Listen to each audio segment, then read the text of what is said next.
Hello दोस्तों, इस video के अंदर हम बात करेंगे टाइप्स ऑफ बिजनेसेस के बारे में।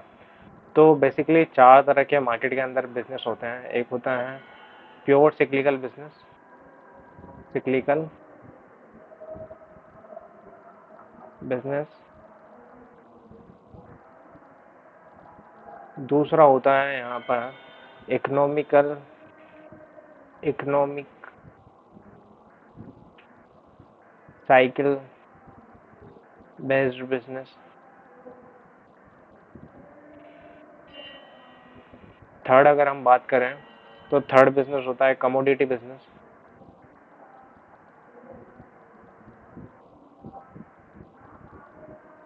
और अगर फोर्थ पॉइंट की हम बात करें तो फोर्थ जो बिजनेस होता है वो होता है प्योरली एवरग्रीन बिजनेस, जिसको भी बोल सकते हैं एवरग्रीन बिजनेस, या फिर इसको अगर हम बोलें इकोनॉमिकल इकोनॉमिकल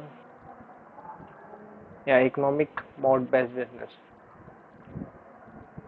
मोड क्या होता है? बेसिकली किसी बिजनेस को, हर एक बिजनेस के पास में उसका एक स्पेशल मोड होता है। फॉर एग्जांपल अगर हम आईआरसीटीसी की बात करें तो आईआरसीटीसी के पास में एक मोड है कि हिंदुस्तान में जितने भी रेलवे से रिलेटेड टिकट बुक होंगे वो आईआरसीटीसी के जरिए होंगे। एक तरीके से उस बिजनेस का डिफरेंशिएटिंग फैक्टर कंपेयर टू उसके जो पीयर है, उसके जो कॉम्पिटिटर हैं, उनसे उस बिजनेस के पास क्या यूनिक है। जैसे कि अगर हम बात करें कि पेंट इंडस्ट्री की बात करें तो पेंट इंडस्ट्री के अंदर जो एशियन पेंट है उसका एक बिजनेस मॉडल है। एक तो स्ट्रॉन्ग ब्रांड रिकॉल है। दूसरा उसके पास क्या है? Strong distribution network. अगर अगर हम बात करें एशियन पेंट डीलर के पास में या रिटेलर के पास में अगर पेंट्स ख़त्म हो जाए तो उस कंडीशन में 2 से 4 घंटे के अंदर अंदर ही एशियन पेंट वाले इतनी फास्ट बेसिस पे सर्विसेज देते हैं कि उनके पास जो शॉर्टेज है वो उसको पूरा कर सकते हैं। तो ये एक तरीके का मोड है। अब हम क्या करेंगे, एक एक इसमें से बिजनेस को उठाएंगे और उसको अच्छे से डिकोड करेंगे कि क्या बिजनेस के अंदर क्या है और कौन कौन सी चीज़ें उस बिजनेस के अंदर आती हैं। तो उसको पूरा से अच्छे से हम डिकोड करेंगे और समझेंगे कि कब ऐसे टाइप के बिजनेस में इन्वेस्ट करना चाहिए, किस तरह के बिजनेस में इन्वेस्ट नहीं करना चाहिए और किस तरह के बिजनेस से हमें दूर रहना चाहिए, इसके बारे में हम बात करेंगे। तो सबसे पहले अगर हम बात करें तो यहाँ पे सबसे पहला जो बिजनेस आता है वो है प्योरली सिक्लिकल बिजनेस। अगर प्योरली सिक्लिकल बिजनेस की बात करें, प्योरली सिक्लिकल बिजनेस, तो बेसिकली अगर इस तरह के बिजनेसेस की बात करें तो इसके अंदर आते हैं जितने भी आपके जो सीमेंट या कंस्ट्रक्शन के इक्विपमेंट वाले बिजनेस है वो इसमें आते हैं। अगर आप शुगर के रिगार्डिंग, जो शुगर से रिलेटेड बिजनेस होते हैं, जिसमें शुगर यानी कि शुगर केन से रिलेटेड हो गए, या फिर हम बात करें कि जो कैपिटल गुड्स वाले हो गए, या इंजीनियरिंग सर्विसेज वाले हो गए, या स्टील से रिलेटेड जितने स्टील वाले बिजनेस हो गए, ये सब सिक्लिकल बिजनेस है। कब इकोनॉमी के अंदर क्या कंडीशन हो, क्या नहीं हो, उसके बेसिस पे ये बिजनेस काम करते हैं। तो बेसिकली अगर हम बात करें तो स्टील बिजनेस के अंदर जैसे कि कहा भी जाता है कि स्टील बिजनेस को हमें हाई पी पे हमेशा खरीदना चाहिए और लो पी पे हमें इसे बेच देना चाहिए। अब पी क्या होता है? पी का मतलब होता है प्राइस टू अर्निंग रेशो। जो लास्ट वीडियो थी जिसका मैं यहाँ पर आपको लिंक प्रोवाइड कर दूंगा, या डिस्क्रिप्शन में भी उस वीडियो का लिंक आपको मिल जाएगा, वहाँ पे आपको डिटेल में पता चल जाएगा कि पी रेशो क्या होता है और वो बिजनेस में कैसे इम्पैक्ट करता है, कैसे फ़ायदेमंद होता है, उसके बारे में।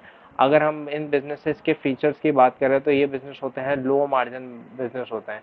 यानी कि इसके अंदर क्या होता है कि बहुत ही कम या बिल्कुल थिन मार्जिन होता है। यानी कि ये जो बिजनेस है उसमें रोटेशन ज़्यादा होता है, वॉल्यूम ज़्यादा हुआ उतना ही ज़्यादा ये ग्रो कर सकते हैं। दूसरा, इसके अंदर जो बिजनेस होते हैं वो क्या होते हैं? हाई डेप्थ बेस्ड होते हैं। डेप्थ मतलब इनको बिजनेस को स्टार्ट करने में या बिजनेस को रन करने में बहुत ज़्यादा वर्किंग कैपिटल की बहुत ज़्यादा खर्चे की रिक्वायरमेंट होती है। नेक्स्ट, इसके अंदर जो एक प्रॉब्लम आती है कि एक कैपिटल इंटेंसिव बिजनेस होता है, कैपिटल इंटेंसिव बिजनेस।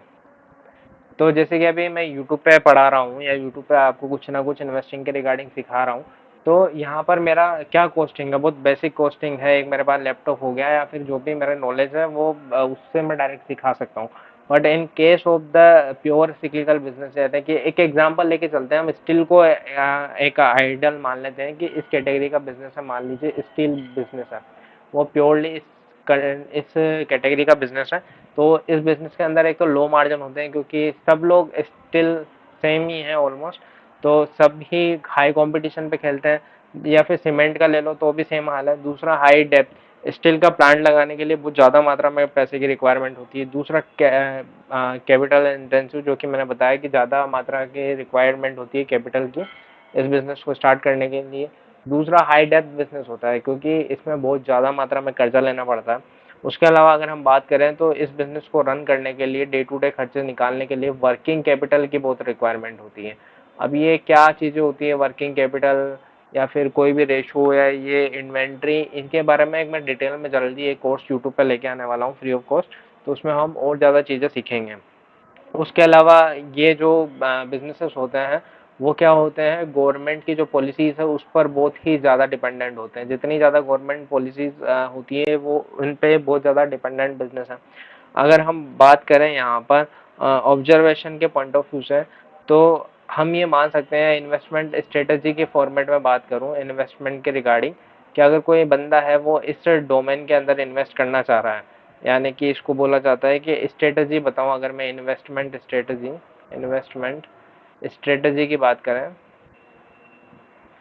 तो इस बिजनेस के अंदर कहा जाता है कि जो ये बिजनेस होते हैं ये लॉन्ग टर्म के लिए नॉट सूटेबल होते हैं, यानी कि इसमें लॉन्ग टर्म के लिए पैसा नहीं लगाना चाहिए, क्योंकि ये सिक्लिकल बिजनेस है, साइकिल में काम होता है, ये बिजनेस साइकिल में आते जाते हैं। यानी कि कभी आप हो सकता है रिसेशन में हो, कभी हो सकता है कि ये ग्रोइंग फेज में हो, ये आपने पढ़ा होगा या इसके बारे में जाना होगा। तो सिक्लिकल जो साइकिल होते हैं उस कंडीशन में बिजनेस होते हैं, कभी डिप्रेशन वाले कैटेगरी में होते हैं, तो ये साइकिल रन होती रहती है। तो लॉन्ग टर्म के लिए जो बिजनेस है उसको कहा जाता है कि ये सूटेबल बिजनेस नहीं है। दूसरा, इन बिजनेसेस में अगर आप कोई इन्वेस्ट भी करना चाह रहा है या फिर कोई स्विंग ट्रेडिंग करना चाह रहा है, स्विंग ट्रेडिंग का मतलब होता है जो लेस देन 1 ईयर या लेस देन मतलब कम टाइम के लिए अगर कोई इन्वेस्ट करना चाह रहा है या पोजिशनल ट्रेड ले रहा है, तो उसमें ऐसे कहा जाता है कि इस तरह के जो बिजनेस है उसमें क्या होना चाहिए कि पी रेशो जब उस बिजनेस का जब हाई हो तब आप इन्वेस्ट करें, और जब पी रेशो कम हो उस कंडीशन में आप वहां से क्या कर सकते हैं, एग्जिट कर सकते हैं। उसका रीज़न बताता हूँ मैं। पी रेशो का मतलब, जैसे कि मैंने लास्ट क्लास में पढ़ाया था कि पी रेशो का मतलब होता है प्राइस टू अर्निंग रेशो, यानी कि price to earning ratio. Earning का मतलब होता है प्रॉफिट, यानी कि जब ये बिजनेस प्रॉफिट कम कमा रहे होंगे, ऑब्वियसली जब डिनोमिनेटर यानी कि नीचे वाला डिवाइड के नीचे वाला हिस्सा अगर कम होगा तो उस कंडीशन में जो रेशो है ओवरऑल इंक्रीज हो जाएगा। तो जब भी अगर प्रॉफिट कम हो उस कंडीशन में पी ज़्यादा होता है, पी रेशो ज़्यादा होता है, तो उस कंडीशन में आप इन्वेस्ट करो। और जैसे जैसे प्रॉफिट आने लगे, यानी कि इस बिजनेस में अर्निंग आने लगे, यानी कि ये इसका जो वेटेज है, इस वाली कंडीशन का वेटेज अगर बढ़ने लगे, तो उस कंडीशन में आप क्या कर सकते हैं, इस तरह के बिजनेस से एग्जिट ले सकते हो। बस यही एकमात्र तरीका है एट दिस मोमेंट जो मेरी स्टडी बताती है कि आप इससे एक तरीके से ही आप इस बिजनेस के अंदर इन्वेस्ट करके बना सकते हैं कुछ कैपिटल। अदरवाइज लॉन्ग टर्म के पॉइंट ऑफ व्यू से जो ये बिजनेस होते हैं वो इतने ज़्यादा पॉजिटिव साइन नहीं मतलब पॉजिटिव नहीं माने जाते हैं अगर बोला जाए तो। अब अगर हम आगे नेक्स्ट बिजनेस के बारे में बात करते हैं यहाँ पर, तो जो नेक्स्ट बिजनेस आता है वो आता है हमारे पास में इकोनॉमिकल साइकिल बेस्ड बिजनेस। कई बिजनेस, सेकंड वाला बिजनेस हो गया इकोनॉमिकल या इकोनॉमिक साइकिल बेस्ड बिजनेसेस। इसका मतलब ये हो गया कि अगर हमारी ओवरऑल इकोनॉमी अच्छी कर रही है, यानी कि इकोनॉमी के अंदर पैसा आ रहा है, ग्रोथ हो रही है, तो ये वाले बिजनेस पे ग्रो करते हैं। अगर इकोनॉमी के अंदर ग्रोथ नहीं आ रही तो ये वाले बिजनेस ग्रो नहीं कर पाते। अगर एग्जांपल की बात करूँ तो जितनी भी ऑटोमोबाइल इंडस्ट्री है, ऑटोमोबाइल कंपनीज है, वो इसका हिस्सा है। दूसरा, अगर हम कोई ब्रांडेड वियरेबल पहनते हैं, यानी कि कोई भी घड़ी वगैरह पहन रहे हैं हम, जो एक्सपेंसिव आइटम है या लग्जरी टाइप का आइटम है, तो वो इस कैटेगरी का पार्ट है। तीसरी, अगर कोई मतलब रियल एस्टेट में कोई बिल्डिंग वगैरह खरीद रहा है तो वो इसका पार्ट मान सकते हैं या इसी का पार्ट है। अगर हम होम अप्लाइंसेस की बात करें वो इसका पार्ट है। और अगर हम कुछ भी मतलब ऐसे लग्जरी टाइप की चीज़ें अगर हम या फिर कुछ भी एंटरटेनमेंट के रिगार्डिंग चीज़ें हैं तो वो भी इसका पार्ट हम मान सकते हैं, या फिर ऑलमोस्ट है। अब इसमें हम एग्जांपल लेते हैं, मान लीजिए कि एक इंडस्ट्री को पकड़ते हैं जैसे कि ऑटोमोबाइल। ऑटोमोबाइल यानी कि मोबाइल, ऑटोमोबाइल यानी कि टू व्हीलर, थ्री व्हीलर और फोर व्हीलर मान सकते हैं हम यहाँ पर, अगर आपको ज़्यादा समझना है तो, मतलब समझने में इशू है तो।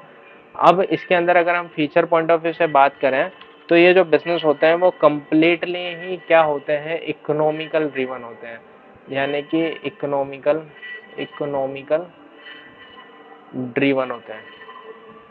अगर इकोनॉमी के अंदर तेजी है, अगर इकोनॉमी ग्रो करती है तो ये बिजनेसेस भी ग्रो करेंगे।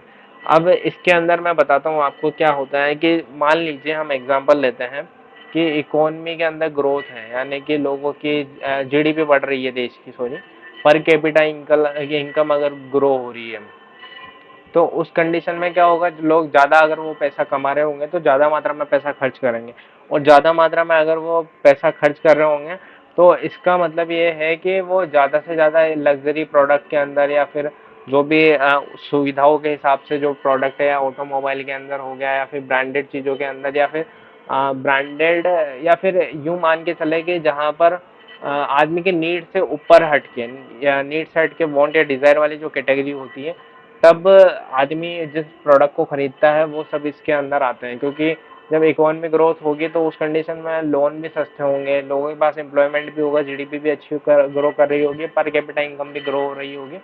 तो उस कंडीशन के अंदर ये उस कंडीशन से रिलेटेड जितने भी बिजनेस आते हैं वो इकोनॉमिकल साइकिल बेस्ड बिजनेस होते हैं।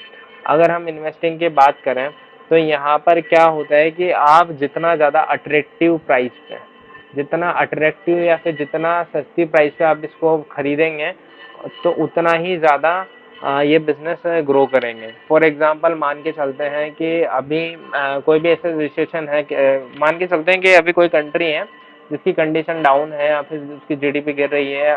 फॉर एग्जांपल हम इंडिया की बात करते हैं, तो जब एक जो खर्च मतलब जो आरबीआई की रेटें वगैरह हैं या फिर जो लोन वगैरह हैं वो महंगे भाव पे मिल रहे होते हैं, तो उस कंडीशन में लोग इन लोगों पे, इस चीज़ों पे ज़्यादा कंजप्शन नहीं करते। तो इस कंडीशन में क्या, अगर कोई इन्वेस्टर है वो अच्छा इन्वेस्टर है, वो इस तरह के बिजनेस में जा सकता है और कम रेट पे या अट्रैक्टिव वैल्यूएशन पे वो इसे खरीद सकता है। और over the period of time जब इकोनॉमी के अंदर वापस चीज़ें सुधरेगी, चीज़ें कंडीशन सही होगी, तो वो वापस जो इनके शेयर के प्राइस है वो भी ग्रो करेंगे। तो अगर लॉन्ग रन के हिसाब से देखें तो ये जो कंपनीज हैं वो उन्होंने काफ़ी अच्छे रिटर्न दिए हैं, ग्रेट रिटर्न इन्होंने प्रोवाइड करे हैं। इस तरह की जो बिजनेसेस हैं जो इकोनॉमिकल बेस्ड बिजनेस होते हैं वहाँ पे ग्रेट रिटर्न बने हैं लोगों के, बहुत सारे लोगों के। तो ये काफ़ी अच्छा मतलब अगर कोई इन्वेस्ट करने का सोचे तो इस तरह के कंपनीज में, इस तरह के सेक्टर्स में जा सकता है इन्वेस्ट के लिए। अगर हम थर्ड कैटेगरी के बिजनेसेस की बात करें, थर्ड जो बिजनेस होंगे उसकी बात करें, जस्ट वेट, अगर हम कैटेगरी की बात करें तो थर्ड जो बिजनेस होते हैं ये बिजनेस होते हैं commodity business, commodity based business. अब कमोडिटी बिजनेस क्या होते हैं मैं आपको एक समझाता हूँ। मान लीजिए कि ये कोई एक टी शर्ट है, ये एक टी शर्ट है, सॉरी फॉर बैड ड्राइंग। तो ये एक टी शर्ट है। अब जब तक आप इसको मार्केट में सेल करेंगे, ये किसी ब्रांड का लोगो नहीं है, एक नॉर्मल टी शर्ट है, और ऐसे ही पता नहीं कितनी टी शर्टें कंपनी प्रोड्यूस कर रही होगी। तो जब तक आप इस टी शर्ट को बेच रहे हैं तो हो सकता है ये 100 से 200 रुपये की रेंज में आपको मिल रही होगी। बट अगर जैसे ही इस कंपनी पे लगा ये लोगो, या फिर इस टी शर्ट पे अगर हम ये लोगो लगा दें, ये नाइकी का लोगो है, उसको लगा दें, तो इसी जो टी शर्ट है उसकी कॉस्ट इंक्रीज होकर बच जाएगी 1000 से 2000 या 4000 5000 जो भी। तो कहने का मतलब ये है, कमोडिटी बिजनेस का मतलब हो गया कि जो एक कंपनी बेच रही है वो दूसरी कंपनी या उसके कॉम्पिटिटर के पास में भी अवेलेबल है, यानी कि सेम प्रोडक्ट मल्टीपल जगह अवेलेबल है। तो वो हो गया एक तरीके से कमोडिटी बिजनेस। अब कमोडिटी बिजनेस के अंदर कौन कौन से बिजनेस आते हैं, जैसे कि केमिकल्स हो गए, कमोडिटी केमिकल्स। तो बेसिकली केमिकल होते हैं वो दो इंडस्ट्री में डिवाइड होते हैं मोटे रूप से। एक हो गया बल्क केमिकल जिसको कमोडिटी बोला जाता है, और एक होता है स्पेशलाइज केमिकल जो कुछ ही कंपनियां उन स्पेशलाइज केमिकल प्रोड्यूसिंग कंपनी से खरीदती हैं। तो बेसिकली कमोडिटी बिजनेस में हो गया जो भी केमिकल है, कमोडिटी केमिकल्स, वो इस बिजनेस का पार्ट है, इस कैटेगरी का पार्ट है। दूसरा हो गया पेपर बिजनेस। पेपर बिजनेस के अंदर कोई ब्रांडेड पेपर नहीं होता, बाकी आप उसको अगर मैन्युफैक्चर करके एक सही सेटअप लगा के अगर उसको ब्रांड के अंदर में बेचते हैं, मान लीजिए एक नॉर्मल शॉपकीपर से आप जाके एक नॉर्मल नोटबुक खरीदते हैं सेम क्वालिटी की, और दूसरा एक ब्रांडेड जैसे क्लासमेट की अगर आप नोटबुक खरीदते हैं जो कि आईटीसी का प्रोडक्ट है, कोई भी रिकमेंडेशन नहीं है, तो उन दोनों की प्राइसिंग में क्वांटिटी मतलब पेजेस की क्वांटिटी और क्वालिटी में भी सेम हो, तो लेकिन उनके प्राइजेस में डिफरेंस होगा, क्योंकि एक है कमोडिटी और दूसरा है वहाँ पे ब्रांडेड। तो ये भी एक कैटेगरी है जो इसके अंदर आती है, पेपर वाली। दूसरा रबर या लेदर की बात करें, वो कमोडिटी प्रोडक्ट है। अनब्रांडेड जितने भी प्लास्टिक आइटम्स है या प्लास्टिक्स है वो इसी का पार्ट है। अगर हम टेक्सटाइल की बात करें, जब तक आप एक ब्रांड का लोगो या ठप्पा लगा के नहीं बेच रहे हैं तब तक वो भी एक कमोडिटी का पार्ट है, जैसे मैंने टी शर्ट एग्जाम्पल से बताया। और दूसरा, अगर एक कॉन्ट्रैक्ट मैन्युफैक्चर है, फॉर एग्जांपल कोई भी कंपनी है, फॉर एग्जांपल एक कंपनी लेते हैं हम, टीटी के मैन्युफैक्चर कंपनी मान के चलते हैं। टीटी एक मैन्युफैक्चरिंग कंपनी है जो कपड़ों में डीलिंग करती है, जो कि अलग अलग बिजनेसेस के लिए कपड़े बनाती है। अब वो कंपनी जब तक वो टी शर्ट या फिर कोई भी कपड़े मैन्युफैक्चर कर रही है, वो अनब्रांडेड है, यानी कि कमोडिटी प्रोडक्ट है।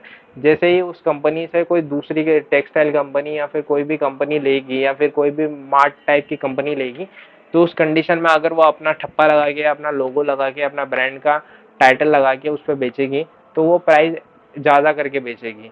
तो ये है difference between the commodity business and the branded business. तो यहाँ पे कमोडिटी बिजनेस में मैंने ये सारी चीज़ें आपको बता दी हैं। अगर इस बिजनेस के फीचर्स की बात करें तो ये लो मार्जिन बिजनेस होता है। यहाँ पे जो गेम होता है वो लो मार्जिन बिजनेस है, क्योंकि यहाँ पे जितना भी जो धंधा होता है या जितना भी बिजनेस होता है वो होता है यहाँ पर वॉल्यूम का गेम है। यहाँ पे बिजनेस है, ये वॉल्यूम का गेम है। दूसरा, अगर हम बात करें, यहाँ पे हाई कंपटीशन होता है, हाई कंपटीशन। क्योंकि जो चीज़ मैं प्रोवाइड कर रहा हूँ, हो सकता है दूसरा भी अगर प्रोवाइड कर पा रहा है, तो वहाँ पे कंपटीशन आ जाता है, और कंपटीशन आता है यानी कि कमोडिटी प्रोडक्ट है या कमोडिटी बिजनेस बन चुका है। नेक्स्ट अगर हम बात करें तो यहाँ पे होता है कि कोई भी प्रोडक्ट, नो प्रोडक्ट डिफरेंशिएशन होता है। डिफरेंशिएशन कहने का मतलब, जो चीज़ मैं प्रोवाइड कर रहा हूँ वो कोई और भी सेम प्रोडक्ट अगर प्रोवाइड कर रहा है, तो ऑब्वियसली यहाँ पे कोई डिफरेंशिएशन नहीं है। तो ये कमोडिटी बिजनेस है। दूसरा, यहाँ पे कैपिटल इंटेंसिव बिजनेस है। Capital intensive, capital intensive business, क्योंकि एक प्लांट को सेटअप करने के लिए बहुत ज़्यादा मात्रा में कॉस्टिंग आती है। चाहे आप पेपर का प्लांट लगा रहे हो, चाहे आप कमोडिटी केमिकल का प्लांट लगा रहे हो, या आप टेक्सटाइल का प्लांट लगा रहे हो, तो उसकी कॉस्टिंग बहुत ज़्यादा आती है। तो कैपिटल इंटेंसिव बिजनेस है। दूसरा, यहाँ पर कई बार क्या होता है, लेबर प्रॉब्लम होती है, प्रॉब्लम। तो लेबर प्रॉब्लम की वजह से कई बार क्या होता है कि इनके जो बिजनेसेस हैं, जो इनके कारखाने होते हैं, फैक्ट्रीज होती है, उसमें कई बार जो ऑपरेशन है या बिजनेसेस मतलब जो भी काम है वो कई बार रुक जाते हैं। तो ये भी इनके लिए प्रॉब्लम है। नेक्स्ट अगर हम बात करें तो ये बिजनेस भी क्या है, हाई डेप्थ बिजनेस है। और हाई डेप्थ के साथ में इसमें वर्किंग कैपिटल जो है वो भी बहुत ज़्यादा मात्रा में रिक्वायरमेंट होती है इस तरह के बिजनेस में। तो अगर हम इसके अंदर बात करें कि अगर हमें इनमें इन्वेस्ट करना हो, इसके लिए इन्वेस्टमेंट स्ट्रेटजी हमारी क्या हो सकती है, तो इस तरह के जो बिजनेस हैं उनको हमें क्या करना चाहिए, एक्सट्रीम लो प्राइस पे बाई करने चाहिए। एक्सट्रीम लो प्राइस पर, जब इनकी प्राइस बहुत कम हो, यानी कि इनका जो पी रेशो है वो कम हो, उस कंडीशन में हमें इन्हें बाई करना चाहिए काफ़ी सस्ते वैल्यूएशन पे। दूसरा क्या होना चाहिए, जो भी ग्रोथ साइकिल होती है, यानी कि इकोनॉमी की जो ग्रोथ साइकिल होती है, उसके एकदम बिगिनिंग पे हमें इसको, इस तरह के बिजनेसेस को खरीदना चाहिए।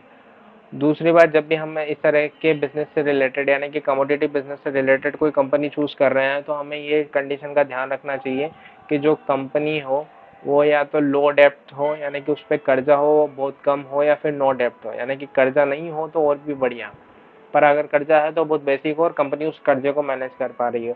और नेक्स्ट चीज़ है यहाँ पे क्वालिटी वाला क्या होना चाहिए, मैनेजमेंट होना चाहिए। अगर मैनेजमेंट घपलेबाज है, मैनेजमेंट चोर है, मैनेजमेंट कैपेबल नहीं है, तो ये बिजनेस वो लॉन्ग टर्म में इसको सस्टेन नहीं कर पाएगा। अब एक एग्जांपल भी लेते हैं, मान लीजिए कंपनी है बेला कासा।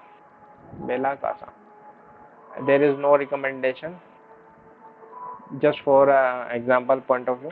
बेला कासा क्या है कि जितने भी आप वैल्यू चेन स्टोर्स देखते हैं, वैल्यू चेन रिटेल देखते हैं, जैसे कि अगर हम मान लीजिए ट्रेंड मान लीजिए, वी टू रिटेल मान लीजिए, कोई भी कंपनी मान लीजिए, तो इन लोगों को क्या करती है, एंड टू एंड पूरा इस जो क्लॉथ के रिगार्डिंग या टेक्सटाइल के रिगार्डिंग या कपड़ों के रिगार्डिंग जितनी भी इनकी रिक्वायरमेंट है, उसको एंड टू एंड जीरो से लेके एंड तक ये पूरा सेम काम करके खुद देती है।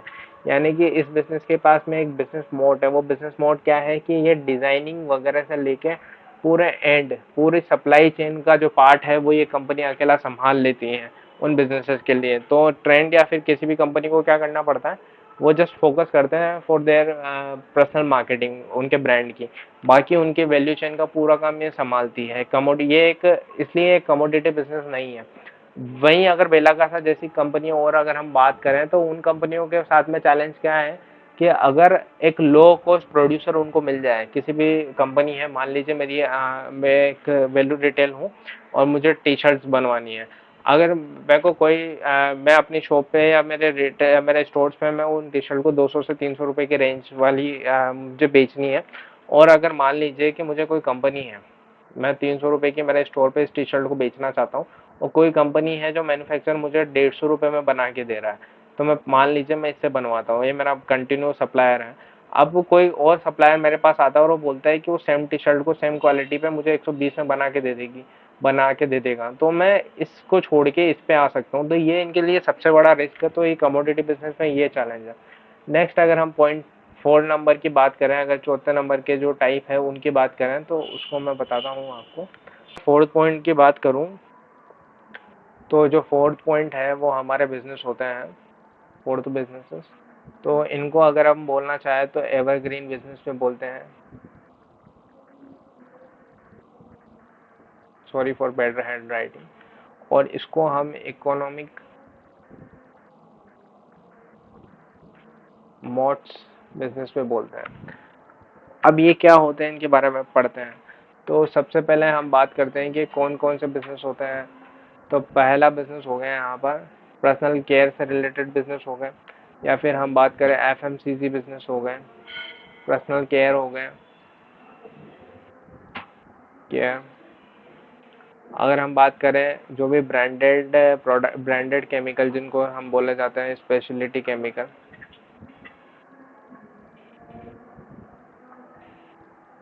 केमिकल। अगर बात करें तो जितने भी बिजनेसेस हैं जो कि एवरग्रीन है, जिनका पूरे 12 महीने या फिर हर एक इकोनॉमी साइकिल के अंदर जिन बिजनेसेस की रिक्वायरमेंट होती है, उन्हें बोला जाता है इकोनॉमिकल मोड या फिर एवरग्रीन बिजनेस। अब इनके बिजनेस की बात करें तो इनके जो फीचर्स हैं वो क्या होते हैं, ये ग्रेट मार्जिन वाले बिजनेस होते हैं। यानी कि इन बिजनेस के अंदर क्या होता है, मार्जिन बहुत ज़्यादा होता है, ग्रेट मार्जिन बिजनेस।